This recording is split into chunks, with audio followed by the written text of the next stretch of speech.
jifunze kupeleka maombi yako huku ukishukuru. Kitabu cha Wakolosai sura 4 mstari wa 2 nasema, yaombeni maombi yenu kwa kukesha huku mkitoa shukurani.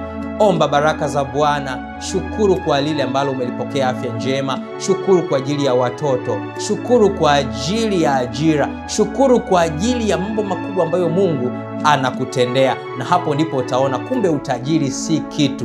Ni wa muhimu kuwa nao, lakini ubebe utajiri uliotokana na imani yako kwa Mungu, uliobebwa na maombi. Utashangaa maisha yako yatakuwa mepesi. Hata wakati mwingine unajaribu mambo fulani hayaendi, hata yasipoenda, alimradi upo katika uwepo wa Mungu, hakuna ombi la mdhambi ambalo Bwana hatalisikia. Hesabu baraka za Bwana, utashangaa kuona ya kwamba Mungu wetu ni mwaminifu.